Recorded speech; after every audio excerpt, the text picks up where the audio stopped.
Hello students, आपका मेरे channel विकास education point पर स्वागत है।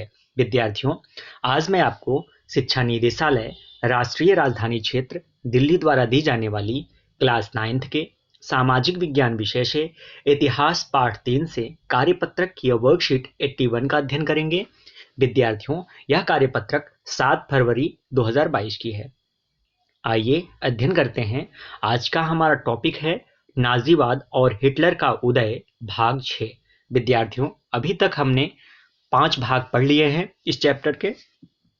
आज हम छठा भाग पढ़ेंगे। आइए पढ़ते हैं, समझते हैं और दिए गए प्रश्नों के उत्तर लिखते हैं। विद्यार्थियों, नात्सी विश्व दृष्टिकोण का प्रचार। नात्सी शासन ने मीडिया की बड़ी होशियारी से इस्तेमाल किया। उन्होंने अपने तौर तरीकों को बयान करने के लिए नए शब्द इजाद किए। नात्सियों ने अपने अधिकृत दस्तावेजों में हत्या या मौत जैसे शब्दों का कभी इस्तेमाल नहीं किया।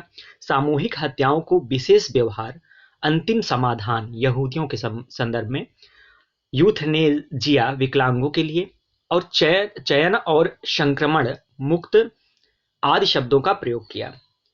इवैक्यूएशन अर्थात खाली करना का आशय था लोगों को गैस चैम्बरों में ले जाना। गैस चैम्बरों को संक्रमण मुक्त क्षेत्र कहा जाता था। गैस चैम्बर स्नान घर जैसे दिखाई देते थे और उसमें नकली फव्वारे भी लगे होते थे। नाज़ी विचारों को फैलाने के लिए तस्वीरों, फिल्मों, रेडियो, पोस्टरों, आकर्षक नारों और इश्तहारी पर्चों पर खूब सहारा लिया जाता था। पोस्टरों में जर्मनों के दुश्मनों की खास छवियां दिखाई जाती थी।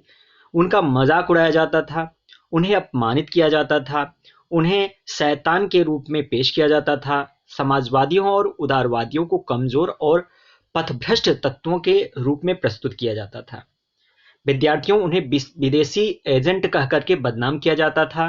नात्सीवाद ने लोगों के दिलो दिमाग पर गहरा असर डाला। उनकी भावनाओं को भड़काकर उनके गुस्से और नफरत को अवांछित पर केंद्रित कर दिया।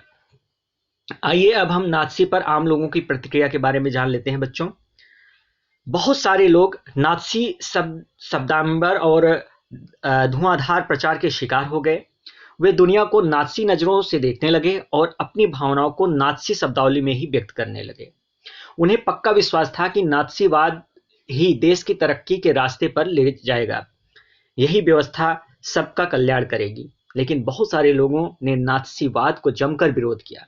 हालांकि अधिकांश लोग कोई विरोधी कदम उठाने, अपना मतभेद व्यक्त करने, नात्सीवाद का विरोध करने से डरते थे। वे अपने दिल की बात कहने के बजाय आंख फेर कर चले जाना ज्यादा बेहतर मानते थे।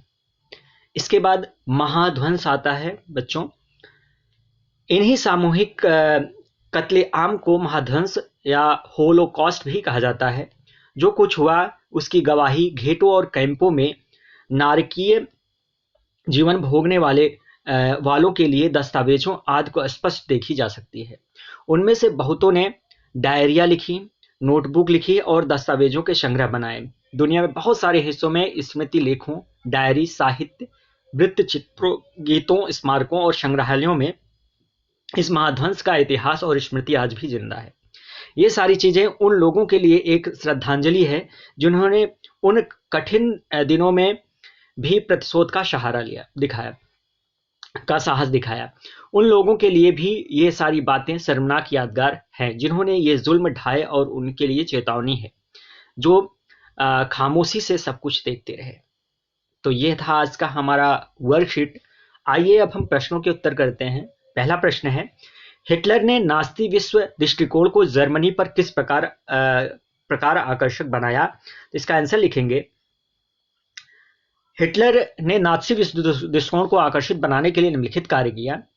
मीडिया का बड़ी होशियारी से इस्तेमाल किया। नात्सी विचारों को फैलाने के लिए फिल्मों, रेडियो, पोस्टरों तथा आकर्षक नारों का सहारा लिया। नात्सी विचारों के तौर तरीकों को बयान करने के लिए नए शब्दों का प्रयोग किया। नेक्स्ट क्वेश्चन है क्वेश्चन नंबर 2, महाध्वंस का अर्थ नाजियों के लिए और यहूदियों के लिए किस प्रकार भिन्न था? तो बच्चों, इसका आंसर होगा, महाध्वंस का अर्थ नाजियों और यहूदियों के लिए भिन्न था। नाजियों के लिए इसका अर्थ नात्सी विचारधारा की जीत था, जबकि यहूदियों के लिए यह सामूहिक कत्लेआम था। नेक्स्ट क्वेश्चन है क्वेश्चन नंबर 3, नात्सीवाद के विचार को आम लोगों ने किस प्रकार लिया? तो इसका आंसर लिखेंगे, नात्सीवाद के प्रचार के ने लोगों के दिलो दिमाग पर गहरा असर डाला। वे नात्सी शब्द डांबर और धुआंधार प्रचार के शिकार हो गए तथा नात्सी विचारधारा के अनुसार देखने और सोचने लगे। इसलिए बहुत सारे लोगों को पक्का विश्वास हो गया कि नात्सीवाद ही देश की तरक्की के रास्ते पर ले जाएंगे। दूसरी ओर ऐसे भी बहुत सारे लोग थे जिन्होंने नात्सीवाद का जमकर विरोध किया, हालांकि अधिकांश लोग खुलकर विरोध करने से डरते रहे। एंड नेक्स्ट क्वेश्चन है बच्चों क्वेश्चन नंबर 4, कल्पना कीजिए कि आप जर्मन के किसी स्कूल में विद्यार्थी हैं। स्कूल में आपके बहुत सारे यहूदी दोस्त हैं। आपका मानना है कि यहूदी खराब नहीं होते। ऐसे में आप अपने पिता से क्या कहेंगे? इस बारे में एक अनुच्छेद लिखना है। तो आप बच्चों इस प्रकार से लिख लीजिएगा एक अनुच्छेद कि मैं अपने पापा से बात हटा दो यहाँ से बच्चों। मैं अपने पापा से कहूंगा कि आजकल जब भी मैं रेडियो सुनता हूँ या समाचार पत्र पढ़ता हूँ, सब जगह सुनने और पढ़ने में मिलता है कि यहूदी बहुत खराब और अछूत होते हैं, जबकि हमारे स्कूल में बहुत सारे यहूदी बच्चे पढ़ते हैं। मेरे बहुत सारे दोस्त भी यहूदी हैं, लेकिन वो सभी बहुत अच्छे हैं। मुझे उनमें कभी भी ऐसा नहीं लगता कि वो खराब हैं या वो किसी का बुरा चाहते हैं। और वैसे भी आपने हमेशा हमें यही बताया है कि किसी भी धर्म या वर्ग में ना तो सभी लोग अच्छे होते हैं और ना ही सभी बुरे होते हैं। अच्छे या बुरे होने हमारे कर्मों पर निर्भर करते हैं, धर्म या वर्ग पर नहीं। फिर सभी लोग यहूदियों को बुरा क्यों बता रहे हैं? मेरे सभी यहूदी दोस्त अच्छे हैं। तो ये चीज इस प्रकार से आप लिख लीजिएगा। तो यह था आज का हमारा कार्यपत्रक बच्चों। कोविड-19 जैसे महामारी से सुरक्षित रहने के लिए हमें 2 गज अथवा 6 फीट की शारीरिक दूरी का पालन करना चाहिए। धन्यवाद।